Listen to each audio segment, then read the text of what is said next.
What made you want to grab the Mobb Deep project? Like, and when it was the opportunity came, like, what was your thoughts on that? What? You crazy? It's Mobb Deep. I mean, it's Mobb Deep. You know, which Mobb Deep is pure. Mobb Deep was original when it came out and it hit the scene. So what you represent set the example for what was to come later in rap music. So everybody took a page out of your book from what you were saying lyrically, what your messages was, the being a voice of the streets in a way that nobody could do it, especially at the time. Your production is like the best production in the world. Like when you mentioned Dre, I see you in the lines of it coming up. Like you had to probably been listening to all the great producers from Bomb Squad and this one and that one to even have that type of ear. Man, that's a beautiful thing to witness, man. Two legends, two icons within our hip hop culture. And what I get most from that is that Nas believes in Mobb Deep's authenticity. There's no artificial gloss with them, with their music. They stay true to who they are. They stay in pocket. And you have to respect that, you know, at least as a fan. Even if you're not a fan, self-awareness is everything, right? Consistent or consistent restraint. Once again, staying within pocket. Havoc on the production, not needing to show all of his tricks on every single track. And I'm speaking about the totality of their career, not even just talking about Infinite exclusively. Havoc is very rare. Think about this. Some of the biggest organic hip hop singles, he's been a part of them. I can name two off the bat. Shook One's Part 2 and Jadakiss's Why. Those aren't prototypical singles in any era.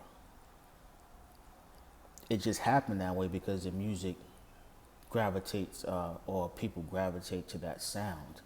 He has a great ability, like Nas mentioned, his ear, student of the game, and found his own lane. And I just like to see legends talking to legends about their importance of the game. And they're legitimate because they've been through the ebbs and flows of the game. Adversity. Even with the posthumous album, P no longer being here, still being able to not copy and paste or make it sound like some type of audio collage with the stuff from there, just thrown and pieced together. This sounds like a cohesive body of work. That's Mobb Deep. If you're gonna do it right. Keep the main thing the main thing. And I love to see that. But just watching that, I was asking myself, I wonder if they could have imagined that they would be in these positions 3 decades later. Because Nas said everybody was inspired by Mobb sound. They were. Even though Havoc wasn't featured on Illmatic, he was definitely on It Was Written. Nas was featured on The Infamous. People don't just get on your projects just to be doing it, at least not back then. There had to be some type of synergy, an affinity, or an appreciation for what you was doing. And Mobb Deep was definitely the billboard and poster child of a unique and particular sound that I like to call the Queen's quintessential sound, you know what I'm saying? But I always ask myself, I wonder if they think that. And it's on watching the video, it came back to mind, like, could they have imagined that they would be in these positions 30 years later, still putting out quality music, still blessing the game, and Nas being an executive, and that relationship flourished over the years to where he had Havoc as a musical director, like on a documentary. I'm not sure if it was the Supreme Team joint or the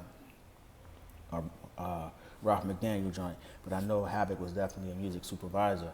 And just letting that relationship flourish, and now him having the opportunity to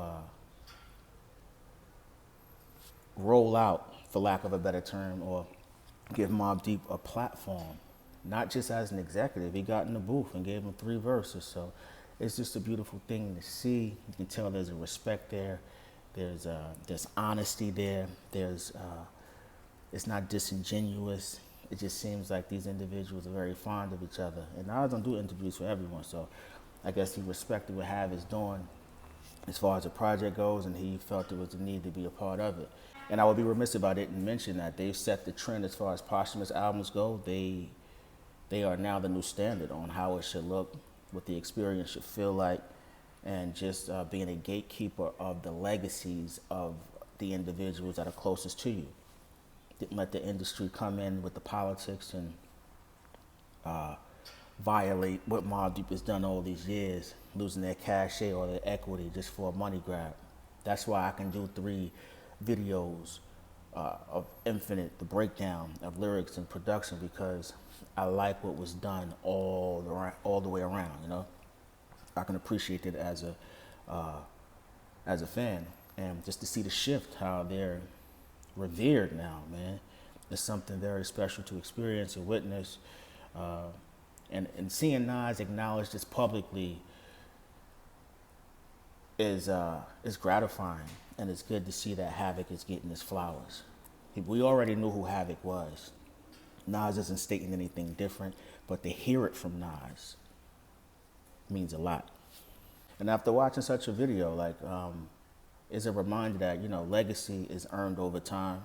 People may not necessarily give you your recognition or kudos in real time, which is sad. It can be sad. That's I don't agree with that, but being a legend per se is earned over time. You can't claim that. It's an experience. You live it, and it's something that the people will give you, and you'll know. And I know Havoc knows, and Mobb Deep knows that as well. True peers, let me say that again. True peers, friends, kinship, recognize one another. When Nas speaks, it's not marketing. It's not a mass appeal engagement or an appointment. It's respect when it comes with Havoc and Mobb Deep. And everyone else that was a part of the Legend Has It campaign thus far. He's done videos, verses, and everything. You can be in different roles. You can be a critic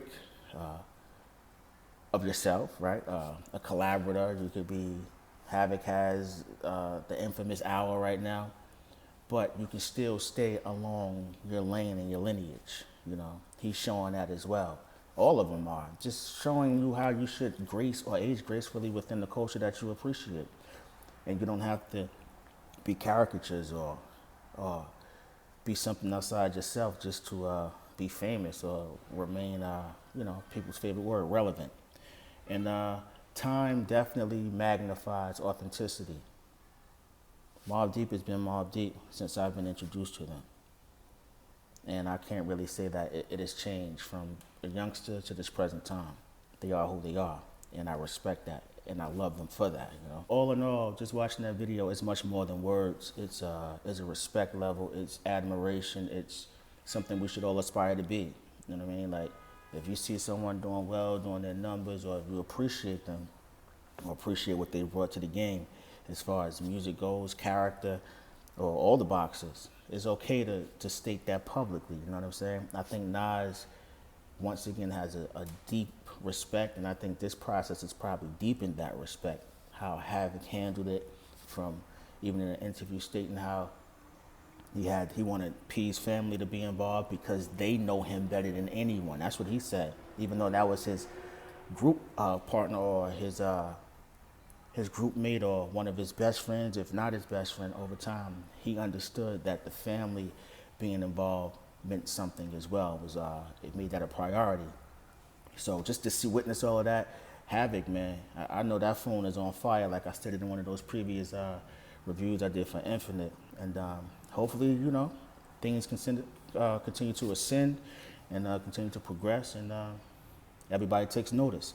Let me know what you think about that clip. What's your top 3 favorite instrumentals on Infinite?